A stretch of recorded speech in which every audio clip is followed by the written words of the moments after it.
I watched in horror as the contractors cut the power lines to my backup generator.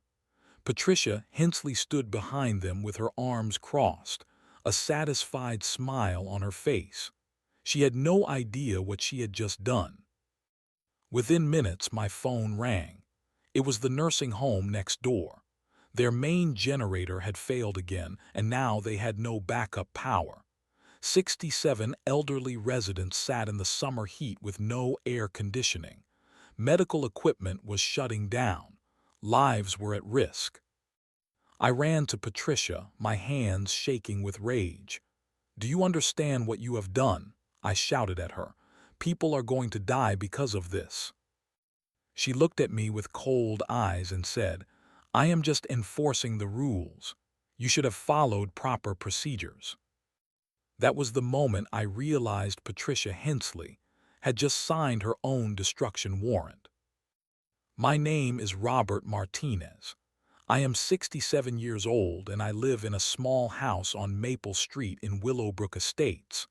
For the past 2 years, I have lived alone in this quiet suburban neighborhood. My wife Maria passed away from cancer, and since then, I have been trying to find new meaning in my retirement. I worked as an electrical engineer for the power company for 35 years. I designed backup power systems for hospitals and emergency services. When I retired, I thought my days of protecting people were over. I was wrong. My house sits on a corner lot next to Sunset Manor Nursing Home. The property line between us is marked by a chain-link fence, but over the years, that fence has become meaningless to me. Those 67 elderly residents on the other side are my neighbors, and I care about their safety. 2 years ago, when Maria was fighting her final battle with cancer, she spent her last month at Sunset Manor. The staff there treated her with dignity and kindness during the hardest time of our lives. I watched how they cared for every resident like family. I also noticed something troubling during my daily visits. Their backup generator was old and unreliable. 3 times during Maria's stay, the power went out during summer storms. Each time the backup generator failed to start properly. I watched nurses scrambling with flashlights, trying to keep medical equipment running on battery power. Oxygen concentrators shut down. Air conditioning stopped working. Some residents struggled to breathe in the heat and humidity. After Maria passed, I made a decision. I would install a backup generator on my property, and I would secretly connect it to the nursing home's electrical system. I obtained all the proper permits from the city. I worked with the utility company to establish a legal easement agreement. I hired licensed electricians to run underground cables from my generator to their emergency panel. For 2 years, my generator has been their silent guardian. When storms knocked out power, my generator kicked in automatically. When their old generator failed, mine kept the lights on and the medical equipment running. The nursing home administrator knows about the arrangement, but most residents have no idea that their safety depends on equipment in my backyard. My generator runs on natural gas. It is professionally installed and regularly maintained. It makes very little noise and sits behind a privacy fence. It has saved lives, and I am proud of it. Then Patricia Hensley moved into the neighborhood. Patricia bought the house across the street 6 months ago. She moved here from Riverside Hills, an expensive gated community where she served as HOA president for 8 years. She is in her 50s, perfectly dressed, and drives a luxury car that costs more than most people make in a year. Within weeks of moving in, Patricia ran for the HOA board and won. She immediately began what she called a community improvement initiative. This meant enforcing every rule in the HOA covenant with military precision. She measured grass heights with a ruler. She sent violation notices for trash cans left out past pickup day. She fined people for parking on the street overnight. The neighborhood changed quickly. People stopped talking to each other. Everyone was afraid of getting a violation notice.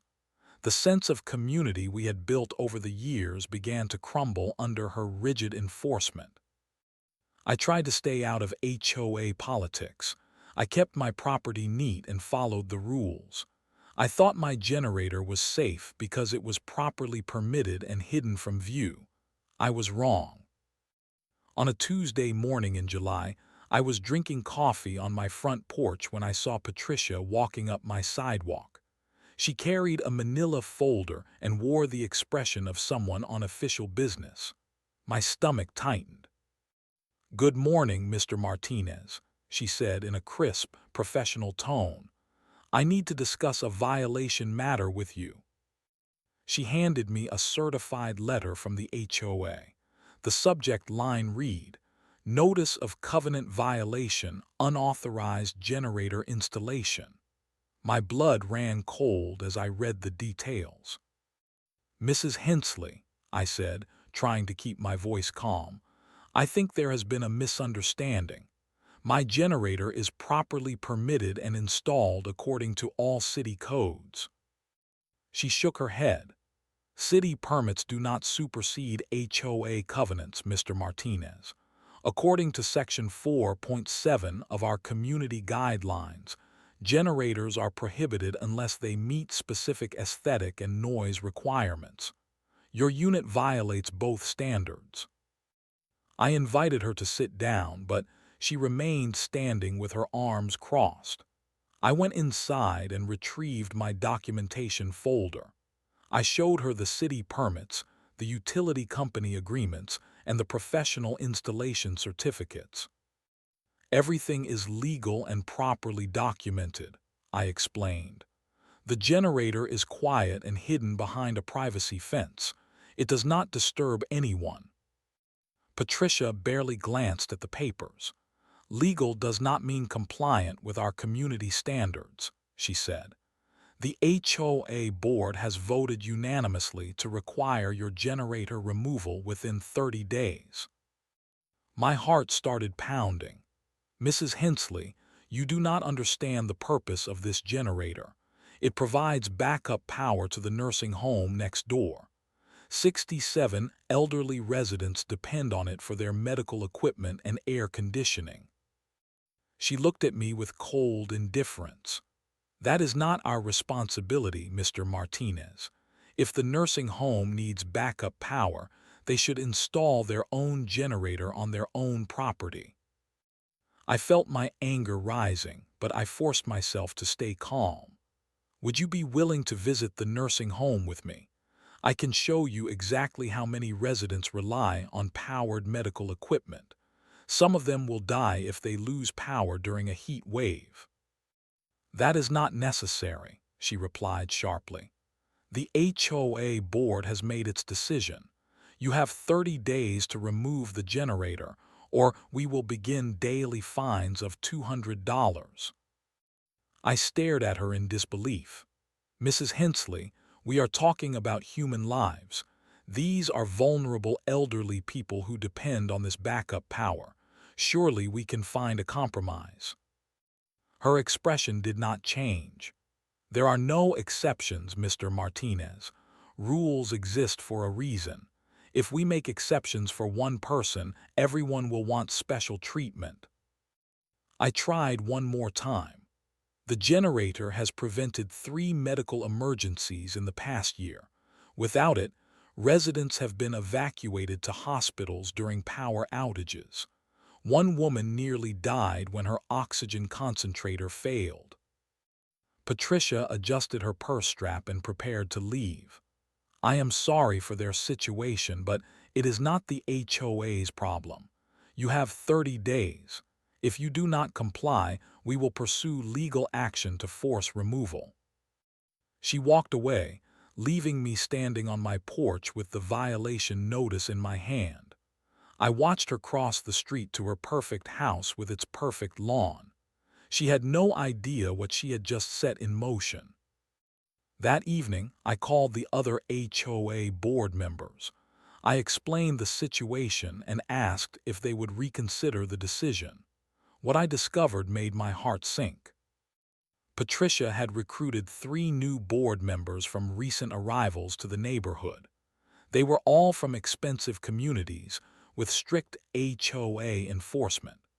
They saw Patricia as a strong leader who would protect their property values. They had no interest in hearing about nursing home residents or medical emergencies. "We support Patricia 100%, said board member Janet Crawford. "She is exactly what this community needs. Too many rules have been ignored for too long." I hung up the phone feeling defeated. I had 30 days to figure out how to protect 67 vulnerable people from a woman who cared more about rules than human lives. I spent the next 3 days researching Patricia Hensley. What I discovered painted a picture of a woman obsessed with control and power. She had moved to Willowbrook Estates from Riverside Hills, where she had served as HOA president for 8 years. I found old newspaper articles about her enforcement actions. She had forced a family to remove a wooden playset because it was not the approved color. She had fined an elderly veteran for displaying an American flag that was 2 inches larger than the covenant allowed. She had threatened legal action against a young mother who planted flowers in her front yard without HOA approval. The pattern was clear. Patricia used HOA rules as weapons to control her neighbors. She seemed to enjoy the power that came with enforcement. Several families had moved away from Riverside Hills because of her harassment. Now she had brought that same militant enforcement to our quiet neighborhood. I realized that my generator was just the beginning. She would not stop until she controlled every aspect of our community. I decided to visit Sunset Manor to document exactly what was at stake. The administrator, Mrs. Sarah Davidson, welcomed me into her office. She was a kind woman in her 50s who had dedicated her career to caring for elderly residents. "Mr. Martinez, I am so grateful for what you have done for us," she said. "Your generator has been a lifesaver, literally." She showed me detailed records of power outages over the past 2 years.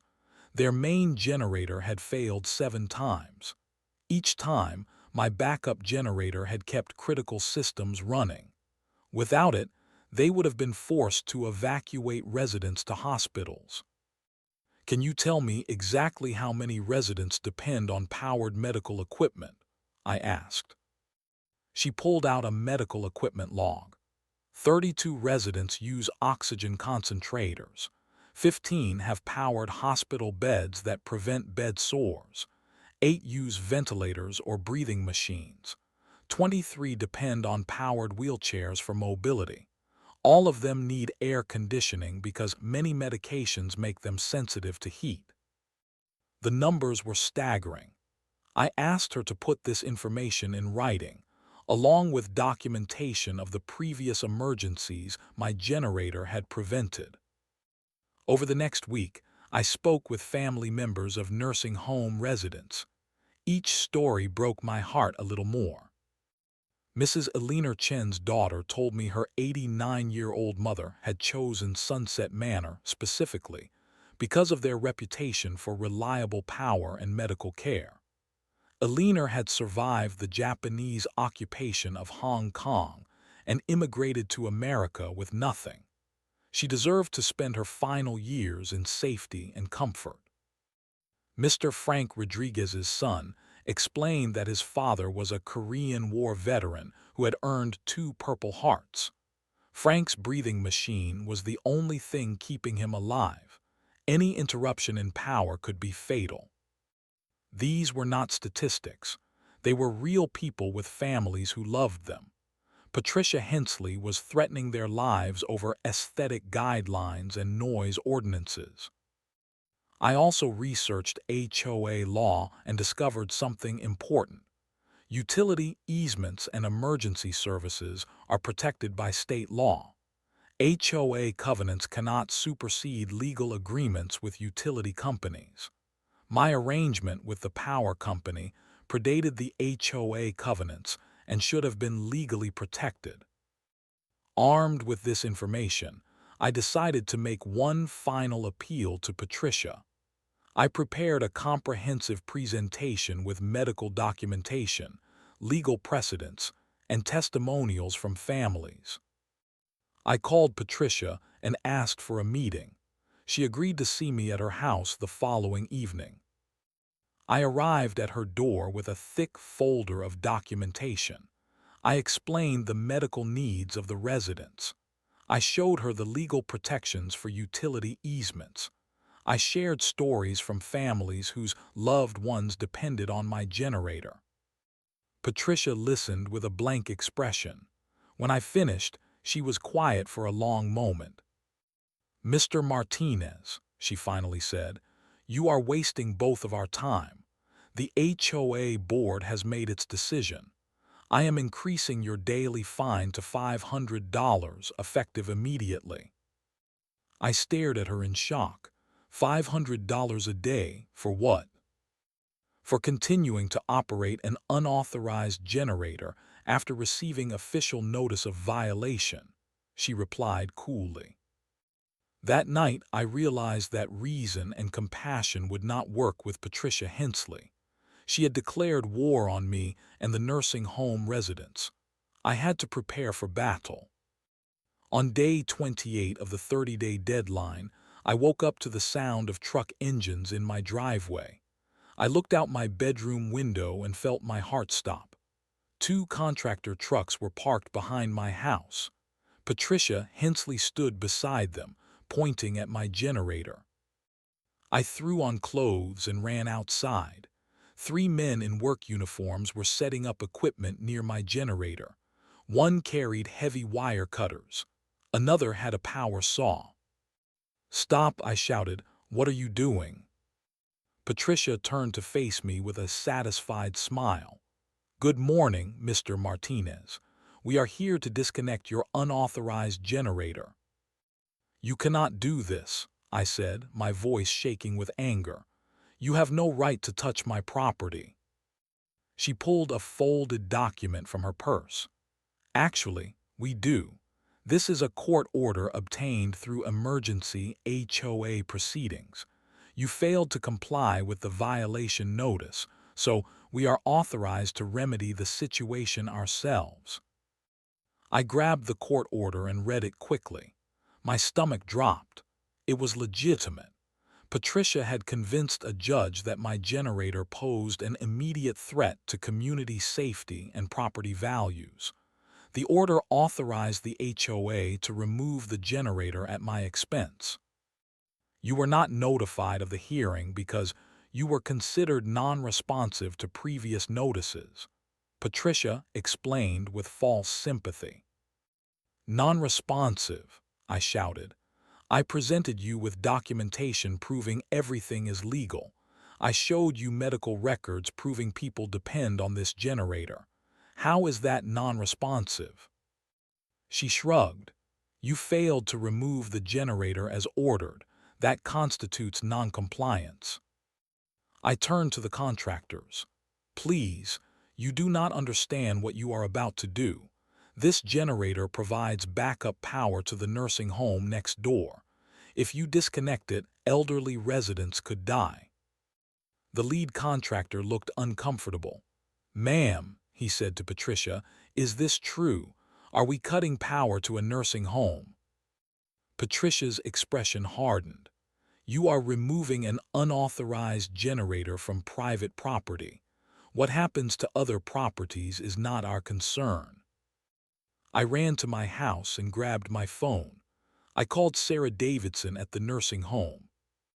"Sarah, they are disconnecting my generator right now," I said frantically. "You need to check your main generator immediately." "Oh no," she replied. "We tested it yesterday. It is showing warning lights again. The repair company is not scheduled to come until next week." My blood ran cold. Patricia is having my generator disconnected as we speak. You may lose backup power completely." I heard Sarah's sharp intake of breath. "I will call the repair company for an emergency visit, but it could take hours for them to get here."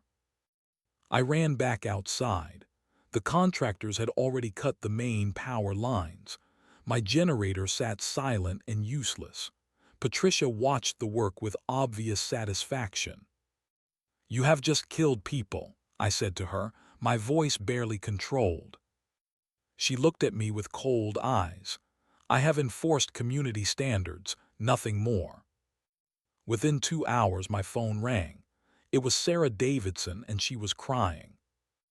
"Mr. Martinez, our main generator just failed completely. We have no backup power. The temperature outside is 98 degrees. We are going to have to evacuate residents." Through my kitchen window, I watched ambulances begin arriving at Sunset Manor. Red and blue lights flashed as paramedics wheeled elderly residents out of the building. Some were on stretchers. Others sat in wheelchairs, looking confused and frightened. I saw Mrs. Alina Chen being loaded into an ambulance. Her oxygen concentrator was running on battery power, but I knew the battery would not last long. Mr. Frank Rodriguez was on a stretcher with a portable ventilator. His son held his hand as they lifted him into another ambulance. I looked across the street and saw Patricia standing in her front yard, watching the evacuation. She showed no emotion as elderly residents were carried past her house. When I walked over to confront her, she actually seemed annoyed by the disruption to her quiet neighborhood. "Look what you have done," I said, pointing at the ambulances. "These people are being ripped from their home because of your obsession with rules." She crossed her arms. "I did not cause this situation, Mr. Martinez. The nursing home should have maintained their own equipment properly." "Their equipment failed because it is old," I replied. "My generator was their safety net. You cut their lifeline." Patricia turned to go back inside. "That was not my responsibility. I enforced the HOA covenants, nothing more." That evening, the local news covered the nursing home evacuation. The reporter described it as an unfortunate equipment failure that forced the evacuation of 67 elderly residents during a dangerous heat wave. They had no idea that the crisis was caused by an HOA dispute over aesthetic guidelines. I sat in my living room, watching the news coverage and feeling like I had failed everyone who was counting on me. Patricia Hensley had won the first battle, but the war was far from over. The phone call came at 6 in the morning. I was already awake, staring at the ceiling and thinking about the elderly residents scattered across various hospitals throughout the city. When I saw Sarah Davidson's number on my phone screen, I felt a chill run down my spine. "Mr. Martinez," she said, her voice thick with tears, "I have terrible news. Mrs. Alina Chen passed away during the night." The words hit me like a physical blow. I sat up in bed, struggling to breathe. "What happened?" "She was transferred to General Hospital yesterday when we evacuated," Sarah explained. "The stress of the move was too much for her. Her oxygen levels dropped during transport. The doctors tried everything, but her heart gave out around 3 in the morning." I closed my eyes and felt the weight of failure crushing down on me. Alina Chen had survived war, immigration, and 93 years of life's challenges.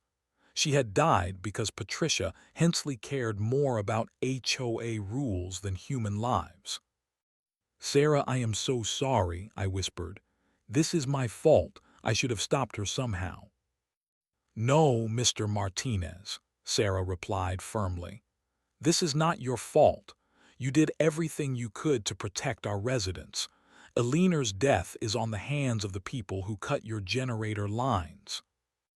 Later that morning, I drove to the hospital to meet with Alina's family. Her daughter, Margaret, was sitting in the waiting room with red eyes and tissues in her hands. When she saw me, she stood up and gave me a hug. "Mr. Martinez, thank you for coming," she said. "Mom always talked about the nice man next door who kept the lights on during storms." I felt tears building in my eyes. "Margaret, I am so sorry I could not protect her. I tried to stop them, but they would not listen." She shook her head. "You kept her safe for 2 years. She chose Sunset Manor because she heard they never lost power during emergencies. She felt secure there because of what you did." Margaret told me about her mother's life. Eleanor had been a seamstress who worked 16 hours a day to support her family after immigrating from Hong Kong. She had raised 4 children and helped put them all through college. She had volunteered at her church for 30 years and made quilts for homeless shelters. She was supposed to celebrate her 94th birthday next month, Margaret said through tears. "We were planning a big party with all her grandchildren." That afternoon, I made a decision that would change everything. I called the local news station and asked to speak with the reporter who had covered the nursing home evacuation.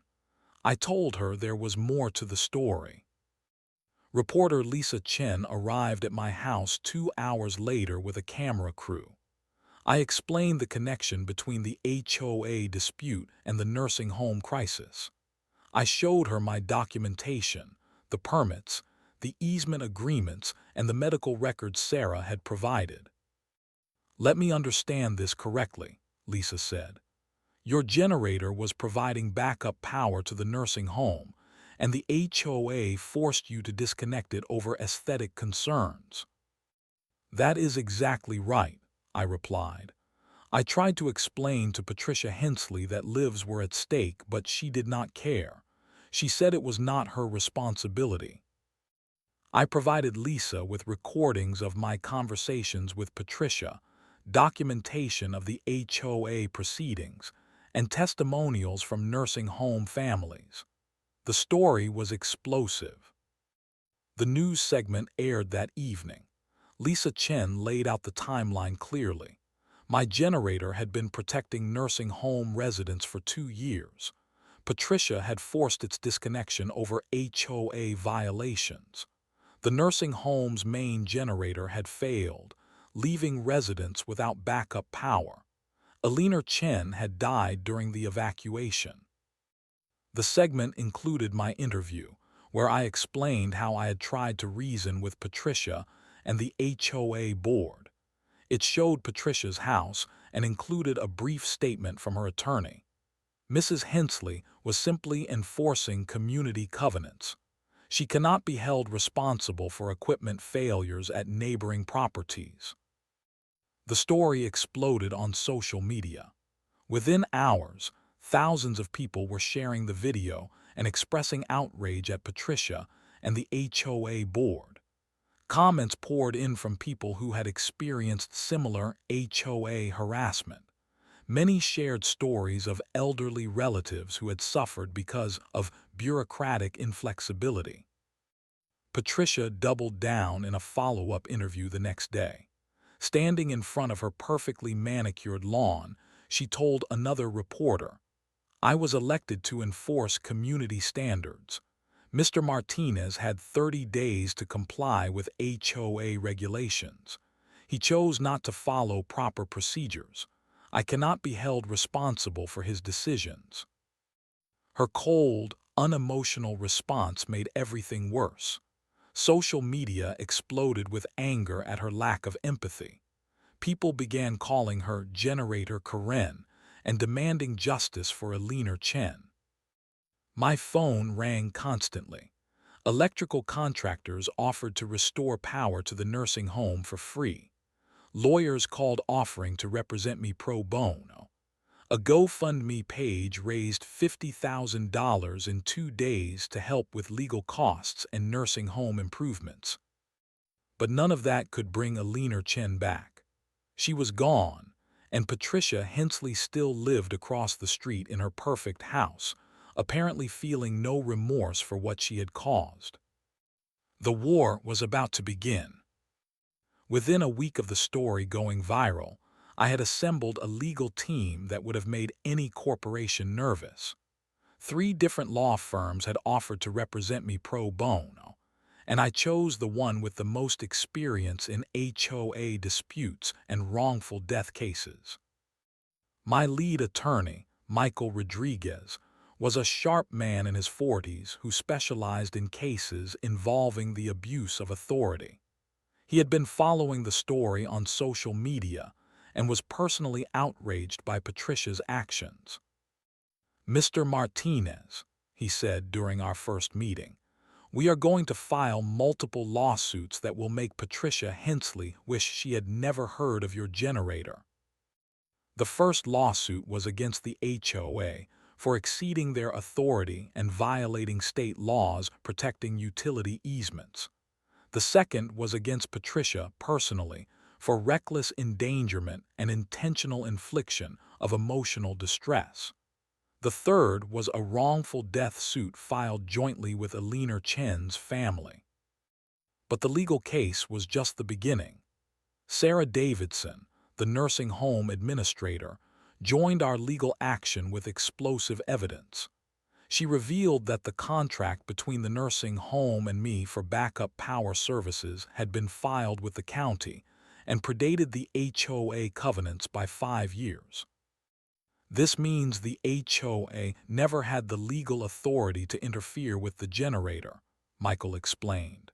Their entire case was built on a false premise. The city attorney launched his own investigation into HOA overreach. He issued a public statement that emergency services and utility easements could not be disrupted by private covenants. He also announced that the city would review all HOA enforcement actions to ensure they were not violating state law. While the legal machinery ground into motion, I worked with volunteer electricians to restore power to the nursing home. The response from the electrical community was overwhelming. 5 different contractors showed up at Sunset Manor with equipment and materials. Within 3 days, we had installed an even better backup system than before. The new generator was larger, more reliable, and connected to the nursing home through multiple redundant lines. We also installed solar panels and battery storage as an additional backup layer. The work was done entirely on nursing home property, making it impossible for the HOA to interfere. Patricia could only watch from across the street as we built a fortress of power protection for the residents she had endangered. The story continued to gain national attention. Major news networks picked up the story, and Patricia was interviewed by several reporters. Each interview made her look worse. She showed no remorse for Alina's death and continued to insist she was just following the rules. "I was elected to enforce community standards," she told a CNN reporter. "I cannot make exceptions based on emotional appeals. That would undermine the entire HOA system." The interview was a disaster for Patricia. Her cold, robotic responses made her seem heartless and out of touch. Social media erupted with even more anger, and the story began trending nationally. Meanwhile, Patricia's support within the HOA was crumbling. 2 board members resigned in protest, saying they had not understood the consequences of their actions. The remaining board members tried to distance themselves from Patricia's decisions. "We were misled about the nature of Mr. Martinez's generator," said former board member Janet Crawford in a public statement. "If we had known it was protecting nursing home residents, we never would have voted for its removal." But the most significant development came when the district attorney's office announced a criminal investigation. They were examining whether Patricia's actions constituted reckless endangerment or involuntary manslaughter in Alina Chen's death. When someone's actions directly contribute to the death of another person, we have a duty to investigate, the district attorney said at a press conference. No one is above the law, even if they claim to be enforcing community rules. Aliner's family filed their own wrongful death lawsuit, seeking damages for the loss of their mother and the emotional trauma of her unnecessary death. Their attorney argued that Patricia's actions were so reckless and callous that they warranted punitive damages. The financial pressure on Patricia was mounting. Her homeowner's insurance refused to cover the lawsuits, saying her actions were intentional rather than accidental. She was facing millions of dollars in potential damages with no insurance protection. The community around her was also turning hostile. Neighbors who had initially supported her strict enforcement began to understand what she had really done. Property values in the neighborhood started declining as potential buyers learned about the controversy. Patricia's husband, who had been largely absent from the public dispute, filed for divorce and moved out of their house. In court documents, he claimed he could not remain married to someone who showed such callous disregard for human life. The walls were closing in on Patricia Hensley. She had wanted to enforce rules and maintain order. Instead, she had created chaos and destruction that would follow her for the rest of her life. Justice was finally mobilizing, but it was moving slowly. Aliner Chen was still dead, and no amount of legal victory could bring her back. 6 months after Aliner Chen's death, Patricia Hensley's world had completely collapsed. The criminal charges resulted in a conviction for involuntary manslaughter and reckless endangerment. She was sentenced to 2 years in prison and 5 years of probation. The civil lawsuits were even more devastating. The HOA settled for $2.3 million, which I donated entirely to Sunset Manor for upgraded emergency power systems and improved medical equipment. Patricia's personal liability exceeded $1.8 million, forcing her to sell her house and liquidate her retirement savings. The new HOA board, elected in an emergency vote, immediately implemented new policies requiring board approval for any actions affecting emergency services or utility easements. They also established a community mediation process to resolve disputes before they escalated to legal action. I used part of the settlement money to create a memorial garden at Sunset Manor in Aliner's honor. The garden features solar panels connected to the backup power system, ensuring that her memory would help protect future residents. A bronze plaque reads, "In memory of Aliner Chen, whose life reminds us that rules must serve humanity, not the other way around." Patricia's house sold for far below market value. The new owners were a young couple with a disabled child who needed powered medical equipment. They chose the house specifically because of its proximity to the nursing home and the upgraded power systems we had installed. I was invited to join Sunset Manor's board of directors, where I now oversee their emergency preparedness and power systems. We have created the most reliable backup power network in the county, with multiple generators, solar panels, and battery storage systems. The story had lasting effects beyond our neighborhood. State legislators passed new laws protecting utility easements and emergency services from HOA interference. The Aliner Chen Protection Act requires HOA boards to receive training on emergency services and gives residents legal protection when their property serves public safety purposes. Patricia served 18 months in prison before being released on parole.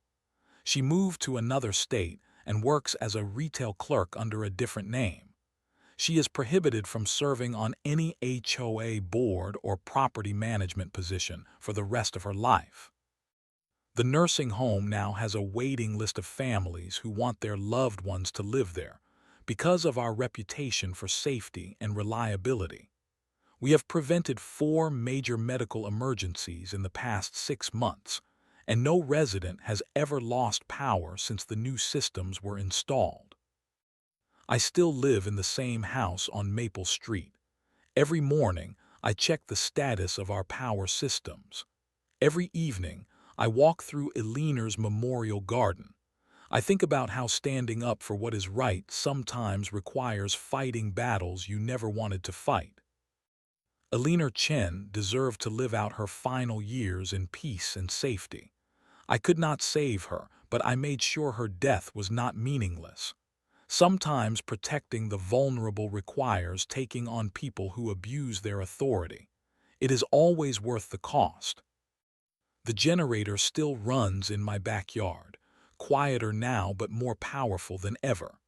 It stands as a monument to the idea that rules must serve people, not the other way around.